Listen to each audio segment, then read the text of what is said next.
Friends, airlines की आज की खबरों में हम बताने वाले हैं देश में रेगुलर अंतर्राष्ट्रीय उड़ानों को लेकर मीडिया रिपोर्ट में क्या जानकारी आ रही है। इसके अलावा डीजीसीए और आईटा की तरफ से उड़ानों को लेकर 2 नई जानकारी आई है। इसके अलावा आज की इस वीडियो में हम आपको दुनिया के कई देशों से अंतर्राष्ट्रीय उड़ानों से जुड़ी हुई जानकारी बताएंगे। लेकिन फ्रेंड्स, आप में से बहुत सारे लोगों के मलेशिया और रसिया को लेकर रिक्वेस्ट आ रहे हैं, तो अभी तक मलेशिया और रसिया से उड़ानों को लेकर कोई भी जानकारी नहीं आ पाई है। हमारे पास जैसे इसकी कोई भी जानकारी आएगी तो हम आप तक जरूर पहुंचाएंगे। नमस्कार दोस्तों, मैं पूनम स्वागत करती हूं एयरलाइंस की आज की बड़ी खबरों में। एयरलाइंस से पहली बड़ी खबर ले लेते हैं रेगुलर अंतर्राष्ट्रीय उड़ानों को लेकर। रेगुलर अंतर्राष्ट्रीय उड़ानों को चालू करने के लिए लगातार रेगुलर बेसिस पर कई मीडिया रिपोर्ट्स आ रही है, जिसको लेकर हम आपको लगातार बता रहे हैं। बीते कल भी एक बड़े न्यूज़पेपर में रेगुलर अंतर्राष्ट्रीय उड़ानों को लेकर जानकारी दी है कि जिन देशों में वैक्सीन शुरू हो रहा है उन देशों में रेगुलर अंतर्राष्ट्रीय उड़ानें जनवरी महीने में शुरू हो सकती है। आपको बता दें कि जिन देशों में भी वैक्सीन शुरू की जा रही है वे सभी देश अपने एयरपोर्ट पर ही पैसेंजर्स को वैक्सीन लगाने की तैयारी कर रहे हैं।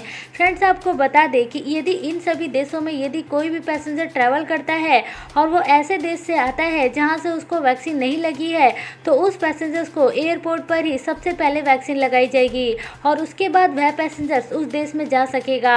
अभी की जो रिपोर्ट आई है उसके अनुसार इस लिस्ट में कई सारे देश शामिल हैं, जैसे कि US, UK, Canada, Saudi Arabia, UAE. इसके अलावा यदि कोई और देश भी आता है जो अपने यहाँ पर वैक्सीन की शुरुआत कर देता है तो वह देश भी इस लिस्ट में शामिल हो जाएगा।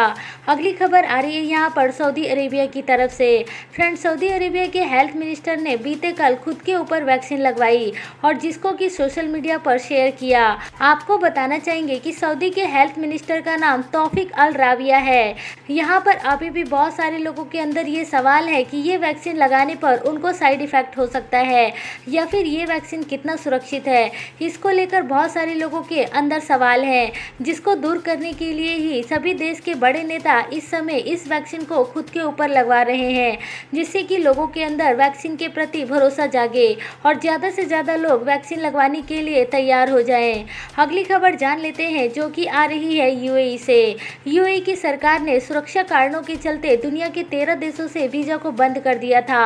आपको बता दें कि इन 13 देशों में ज़्यादातर मुस्लिम देश शामिल हैं और इस लिस्ट में पाकिस्तान का नाम भी है। जिसके बाद यहाँ पर पाकिस्तान के foreign minister Shah Mahmood Qureshi UAE के दौरे पर गए, जहाँ पर उन्होंने यूएई की सरकार से बातचीत की है कि पाकिस्तान के नागरिकों के लिए यूएई की सरकार वीज़ा को खोल दे। लेकिन पाकिस्तान के द्वारा किए गए इस रिक्वेस्ट को यूएई की सरकार ने स्वीकार नहीं किया और अभी भी पाकिस्तान के ऊपर लगाया गया प्रतिबंध नहीं हटाया गया है। यानी कि इस समय जो लोग भी पाकिस्तान से यूएई, दुबई जाना चाहते हैं वे सभी लोग ट्रैवल नहीं कर सकते।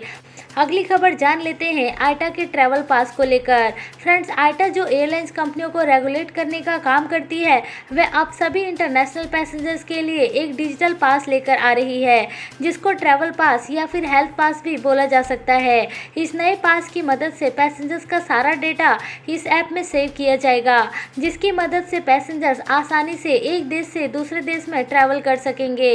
इस डेटा का इस्तेमाल एयरलाइंस कंपनियों के साथ साथ एयरपोर्ट और जिस देश में पैसेंजर ट्रैवल कर रहा है उस देश की सरकारें भी इस डेटा का इस्तेमाल कर सकती है। इस ऐप की मदद से पैसेंजर्स की सारी जानकारी सुरक्षित तरीके से पहुंचाई जाएगी कि कौन से पैसेंजर्स ने अब अपना कोरोना का टेस्ट कराया था, क्या उस पैसेंजर्स को वैक्सीन लगी है या नहीं लगी है। इसके अलावा वह पैसेंजर्स कितनी बार कोरोना पॉजिटिव पाया गया है, ये सारी जानकारी उस ऐप में सेव होगी, जिसकी मदद से पैसेंजर्स की सारी हेल्थ की जानकारी एयरपोर्ट को, एयरलाइंस कंपनी को और इसके साथ साथ जिस देश में पैसेंजर ट्रैवल कर रहा है उस देश की सरकार के पास पहुंच जाएगी। चलते हैं अगली खबर की तरफ। तो फ्रेंड्स, अभी जो खबर आ रही है वो सिंगापुर एयरलाइंस से आ रही है। सिंगापुर एयरलाइंस अपनी नई उड़ान 4 और नए लोकेशंस पर जनवरी महीने में शुरू कर रही है। आपको बता दें कि सिंगापुर एयरलाइंस इस समय अपनी कुल फ्लाइट की कैपेसिटी की 25% कैपेसिटी पर भी उड़ानें ऑपरेट नहीं कर पा रही है, लेकिन सिंगापुर एयरलाइंस का टारगेट है कि मार्च महीने तक वह अपनी 25% की कैपेसिटी को अचीव कर लेगी। सिंगापुर एयरलाइंस ने ये घोषणा की है कि वह जनवरी महीने में दुबई, टोक्यो, मॉस्को और म्यूनिख से अपनी उड़ानें शुरू करेगी। चलते हैं आज की बड़ी खबर की तरफ, जो कि आ रही है डीजीसीए की तरफ से। डीजीसीए ने नवंबर महीने में ऑपरेट की जाने वाली फ्लाइटों का डेटा जारी कर दिया है। इस नई रिपोर्ट के अनुसार नवंबर महीने में पैसेंजर सबसे ज़्यादा ट्रैवल किए हैं और आ रही डेटा के अनुसार टोटल 63,54,000 पैसेंजर्स फ्लाइट से यात्रा किए हैं। पिछले साल के मुकाबले 51% कम लोगों ने फ्लाइट से यात्रा की है, लेकिन मौजूदा हालात को देखते हुए यहाँ पर नवंबर महीने में सबसे ज़्यादा पैसेंजर ने ट्रैवल किया है। नवंबर महीना एक फेस्टिवल सीजन था, जिस कारण से यहाँ पर सबसे ज़्यादा पैसेंजर्स नवंबर महीने में फ्लाइट से ट्रैवल किए हैं। उम्मीद है कि दिसंबर महीने में भी पैसेंजर्स की संख्या में बढ़ोतरी देखने को मिल सकती है, क्योंकि अब फ्लाइटों की कैपेसिटी को 80% तक बढ़ाया गया है और अब आने वाले समय में इसको 100% की कैपेसिटी तक करने का टारगेट है। चलते हैं अगली खबर की तरफ, जो कि आ रही है स्पाइस जेट से। भारत में पहली सी प्लेन की सर्विस स्पाइस जेट ने शुरू की है। आपको पता होगा कि स्पाइस जेट की सी प्लेन की सर्विस साबरमती रिवर फ्रंट से स्टैचू ऑफ यूनिटी के लिए ऑपरेट हो रही थी, लेकिन बीच में सी प्लेन के मेंटेनेंस के कारण इसकी सर्विस तकरीबन 40 से 50 दिनों तक बंद थी, लेकिन अब दोबारा से सी प्लेन की सर्विस की शुरुआत की जा रही है। आपको बता दें कि सी प्लेन की सर्विस की शुरुआत फिर दोबारा से 27 दिसंबर से शुरू की जा रही है। जो पैसेंजर्स भी सी प्लेन की यात्रा करना चाहता है वह स्पाइस शटल की वेबसाइट पर जाकर इसकी बुकिंग करा सकते हैं। इसकी बुकिंग ऑनलाइन हो रही है, जिसके लिए आपको स्पाइस शटल के नाम की वेबसाइट पर जाकर इसकी बुकिंग करनी पड़ेगी। एयरलाइन से अगली खबर आ रही है यहाँ पर विस्तारा की तरफ से। यदि पैसेंजर्स को अब विस्तारा की वेबसाइट से टिकट बुक करनी है तो अब पैसेंजर सीधा गूगल की साइट पर जाकर टिकट बुक कर सकते हैं। यदि आप गूगल पर जाकर फ्लाइट को सर्च करेंगे तो आपको गूगल पर ही फ्लाइट टिकट बुक करने का ऑप्शन मिल जाएगा और वहां पर आपको इसके लिए केवल गूगल अकाउंट को ही लॉगिन करना पड़ेगा और उसकी मदद से ही आप अपने फ्लाइट की टिकट बुक कर सकेंगे। इसमें पैसेंजर्स पेमेंट भी अपने गूगल अकाउंट से ही कर सकते हैं। यदि आपके गूगल अकाउंट में पहले से ही पैसा है तो आप गूगल अकाउंट से कर सकते हैं, नहीं तो आप अपने क्रेडिट या फिर डेबिट कार्ड से भी पेमेंट कर सकते हैं। चलते हैं अगली खबर की तरफ, जो कि आ रही है इंडिगो की तरफ से। इंडिगो ने ग्राउंड स्टाफ के बाद अब कैबिन क्रू के लिए भी नई ओपनिंग शुरू कर दी है।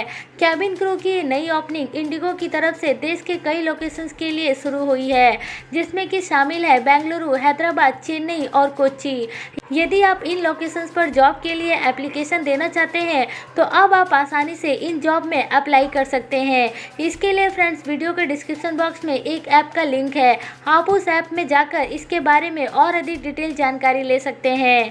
फ्रेंड्स, वीडियो खत्म करने से पहले एक जरूरी सूचना, यदि आप एविएशन सेक्टर से जुड़ी हुई जॉब और दूसरी जानकारी से अपडेट रहना चाहते हैं तो आपके लिए एक बहुत ही अच्छा ऐप आया है, जिस ऐप का नाम मैप है। इसका लोगो आपको स्क्रीन के ऊपर भी दिख रहा होगा। इस ऐप को आप प्ले स्टोर से डाउनलोड कर सकते हैं। ये उन लोगों के लिए काफ़ी मदद कर सकता है जो एविएशन सेक्टर में जॉब की तलाश में हैं, क्योंकि इस ऐप के जरिए एविएशन सेक्टर की हर प्रकार की जॉब, चाहे आप फ्रेशर हो या फिर एक्सपीरियंस, इस ऐप के जरिए आपको सारी इन्फॉर्मेशन मिल जाएगी।